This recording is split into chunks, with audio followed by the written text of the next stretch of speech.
My name is Bobby Appel with Clear Horizon Management Group, and today I'm going to kind of talk to you a little bit about the first 10 steps that you're going to take to create a successful cannabis business here in California. And we're going to talk about what you need to do, the order of events that you're going to have to do it, and then what the outcome is going to be in terms of what you'll have at the end of that. Once you have your first 10 steps, now you're going to be ready to start thriving and starting your business here in the cannabis market here in California. So hold on, take notes, pay attention, and welcome again to the beginning of your new future. So we're going to jump straight into what those first 10 steps are. So step number one is you've got to choose your name and the type of entity you wish to be. So when we say name, that refers to the name of the business. Now you could operate the name as your first name and last name, doing business as, or you could actually incorporate into some kind of legal framework such as an LLC, an LLP, or even an S or a C corporation. The main difference between the different types of entities that you could choose really relate to the amount of personal liability that you want to take on.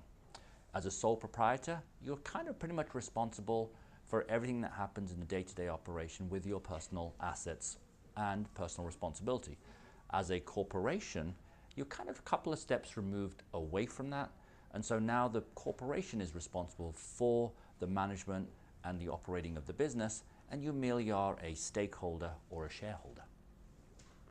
Now, step number two is you've got to register whatever entity type you come up with the Secretary of State.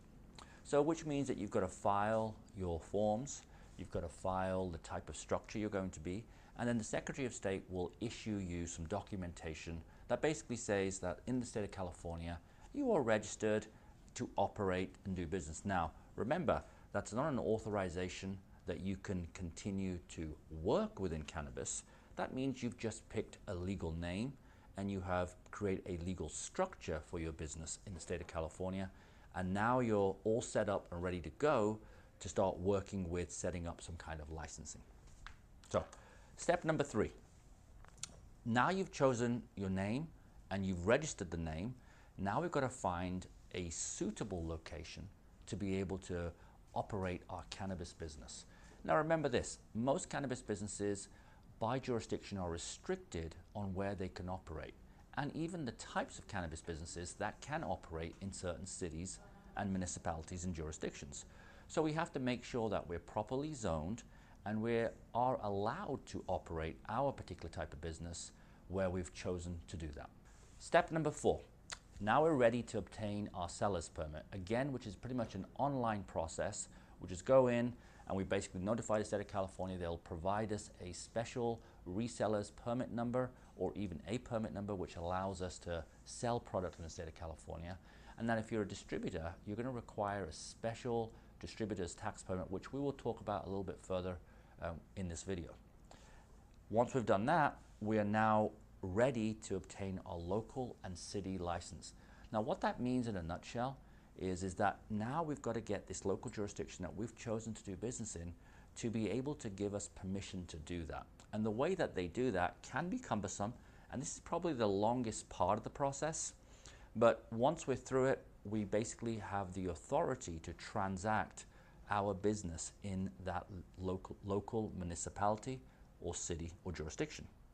Once we've got that, now we can go directly and file with the California Bureau of Cannabis Control and actually get our state license. And the state license basically is authorization from the state to be able to conduct a cannabis business within California.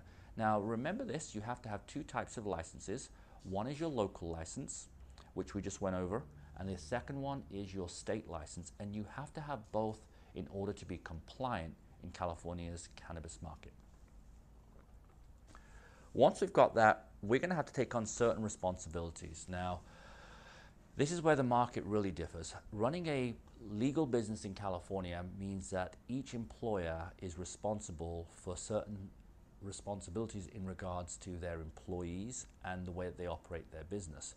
So we've already filed all of our tax paperwork, we've got all of our tax FEIN numbers, we're able to conduct business, but we also have to have responsibility for the staff. which means that chances are you're going to have to carry some kind of workers' compensation policy. You may have to have some kind of collective bargaining agreement in place depending on the size of your operation. And most likely, just through the actual licensing process, you probably have to procure some kind of general liability to satisfy the state of California that you are operating efficiently and effectively and in compliance with all of their new regulations. Now, on the tax information, I just want to mention this. It really isn't a step in the original process, but it is worthy enough to be noted. When we file our taxes, because cannabis is still a Schedule 1 federal drug, which basically means that the federal government doesn't really recognize us using a lot of the acceptable business expenses in its filing. It requires us to create a separate tax filing called a 280E tax filing. In essence, you basically will file one tax reform, but the two tax reforms to the state and to the federal are going to be slightly different, and the main variance between them is what can be deducted. And we're going to go into that into a lot more detail, as it is something that you have to be aware of in order to be able to operate. So in addition to your location, probably one of the next most important steps is for you to develop your own professional team. Now, your professional team is crucial to your success in California, because you're going to have maybe some or all of the people that I mentioned. So you're going to need perhaps someone to help you secure a location if you haven't already got one, which means you may need a realtor. You're going to need somebody that's going to be able to help you complete all of the forms and coordinate all of the licensing, perhaps a consultant. You're definitely going to need somebody to work with as far as insurance is concerned, because you have to have insurance as part of your application, both to the local municipality and to the state. And you're going to need a specific accountant that specializes in 280E tax filings.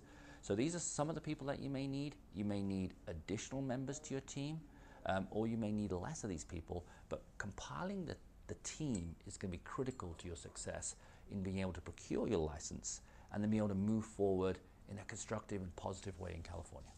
So now that we've guided you through the very first 10 steps, we've kind of given you a broad outline of what needs to be done in order for you to be able to create a legal business here in California.